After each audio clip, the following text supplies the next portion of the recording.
So let me start with a question. Did you have a cup of coffee this morning or sometime today? Well, if your answer was yes, you certainly are not alone. Americans consume 400 million cups of coffee per day, making the United States the leading consumer of coffee in the world.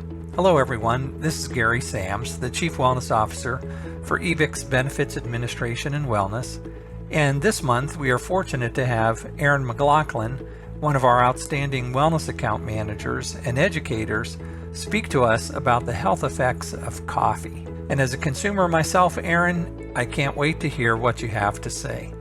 So with that, take it away, Erin. Thank you for that introduction, Gary. Hi, I am Erin McLaughlin, and I am glad to be doing this webinar with you today. I don't know about you, but for me, I would have to say that coffee is probably one of the most recognizable scents or smells. I remember growing up as a kid and waking up and smelling coffee brewing or being drank by my dad. He was a huge coffee drinker, and it seemed like he never went a morning without coffee and would even drink it throughout the whole day. And maybe that's the case for you as well. Maybe you remember waking up to it, and maybe that's why you're a huge coffee lover now, if you are a coffee lover.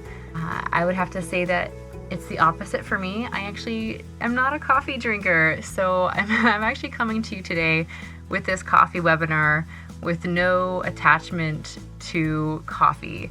So I'm going to be presenting the benefits of coffee, the negative effects of coffee, when to avoid coffee, and then presenting it to you in a way where you can make that decision for you. By the end, maybe you'll decide that you want to start drinking coffee, or maybe you want to cut back.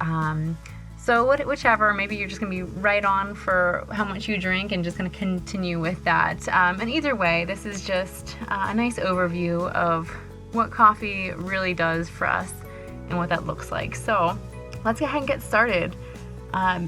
I don't know if you know where coffee originally came from, but it's been around for centuries. It's been very popular for centuries.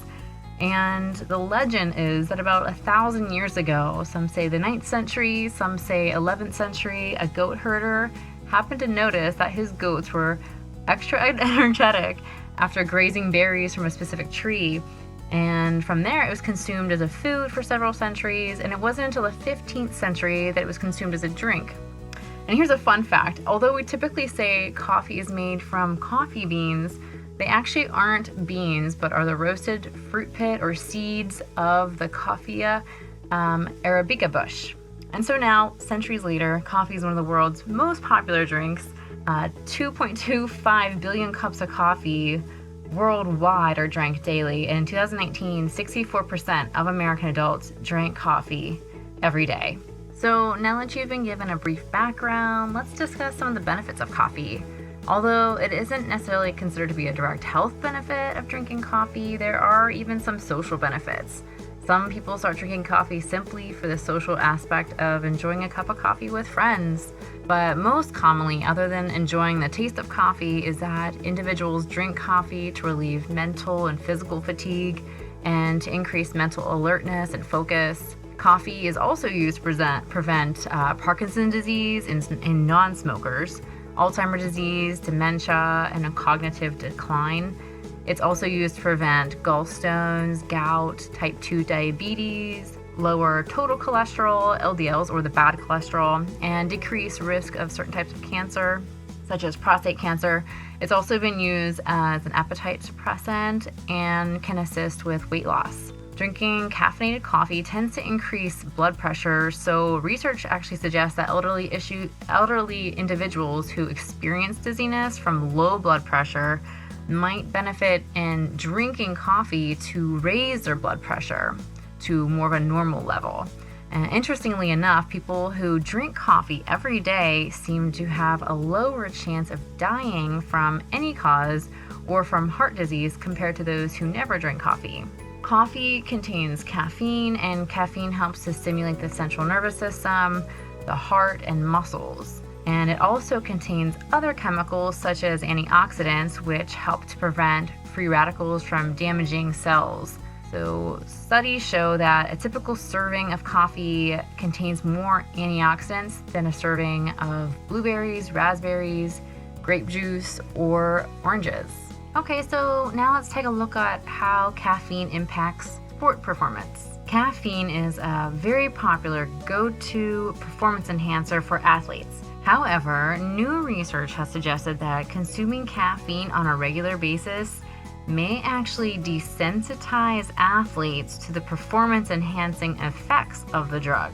To receive optimal benefits from the caffeine in coffee, it's actually recommended that athletes who drink coffee regularly should reduce their caffeine intake when preparing for an upcoming sports event, so that when they do use the caffeine the day of the event, they can obtain optimal results.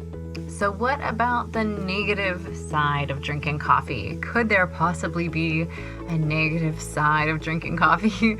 Well, let's start with, is it possible to be addicted to drinking coffee? What does research actually say about this? Caffeine does provide certain effects on the body that can result in some dependency. It increases dopamine release, which is the same chemical reaction linked to serious addictions. However, this rise in dopamine is significantly smaller compared to the rise from drugs that are generally classified as addictive. Most likely, caffeine dependency will not seriously negatively impact your life. Also, it isn't difficult to quit taking completely. Caffeine is not labeled as an addictive substance, but it could still be considered addictive to individuals if it's negatively affecting their life. If you suddenly stop taking caffeine, you could experience some withdrawal symptoms, such as difficulty concentrating, headaches, anxiety, fatigue, or a depressed mood. If you choose to wean yourself off of caffeine to limit those physical symptoms, I would suggest trying to drink less coffee or just switching to decaf. But generally speaking, the average person could consume about 3 cups of coffee daily, and the caffeine would pose very little danger and could even provide some health benefits that we had talked about earlier. The FDA recommends that healthy adults limit their intake to about 4 to 5 cups of coffee daily. Beyond that, dosing, there are some negative health impacts that could be seen. And in regards to children consuming caffeine, the American Academy of Pediatrics discourages it, as the caffeine effects on a child's health and development are not fully known. There are some possible negative effects of drinking more than 4 cups of coffee a day, such as insomnia, nervousness, restlessness, upset stomach, nausea, vomiting, diarrhea, increased heart rate and breathing rate, headache, anxiety, agitation, ringing in the ears, and irregular heartbeats. While coffee has been linked to decreasing one's risk of depression, it actually can also notably worsen symptoms of depression, anxiety, and bipolar in those who already suffer from those disorders. And there are some cases where you do want to use some extra caution if you will be drinking coffee.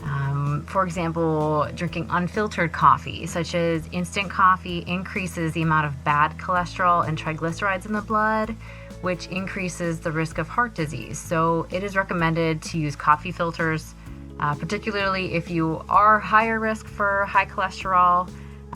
There are certain conditions that you may want to be aware of in which drinking caffeinated coffee may increase various risks, some of which are diabetes, if you have diarrhea, IBS, glaucoma, hypertension, or osteoporosis.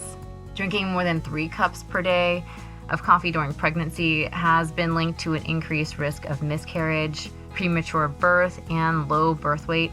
Additionally, caffeine can pass into breast milk, which can cause sleep problems and irritability in the baby. And babies don't process caffeine very well, so nursing mothers should limit their consumption to 2 cups per day. And also be sure to count other sources of caffeine, such as energy drinks, teas, soda, and hot chocolate. Caffeine can alter the effectiveness and side effects of various medications. So Be sure to communicate with your doctor about what medications you take and ask which ones could be affected by drinking coffee.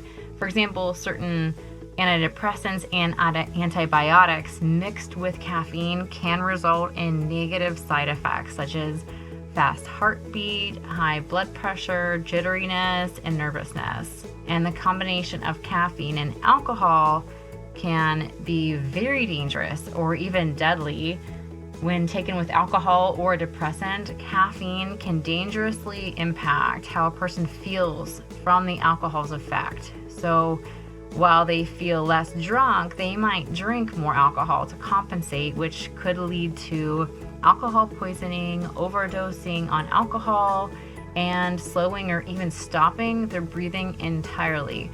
The US FDA recognizes the danger of this combination of drugs and actually bans their sale. And one combination even more dangerous is ephedrine and coffee, which are both stimulants. And this double dosage can result in serious side effects such as heart problems and could be very fatal. And so their combination is also not recommended. So what do you think? Is coffee good or bad? To recap, if you have specific health conditions or are on certain medications that are negatively affected by caffeine, you should speak with your doctor about those concerns or limit your caffeine consumption and avoid mixing caffeine with alcohol or ephedrine. But generally speaking, there are a lot of health benefits in consuming caffeine or coffee in moderate amounts. It can help to prevent various diseases or cancers and decreases overall mortality compared to non-coffee drinkers. One final consideration is how you take your coffee. Try not to dress it up too much with lots of cream and sugar, as this can negate those health benefits. And be aware of your body's response to drinking caffeine.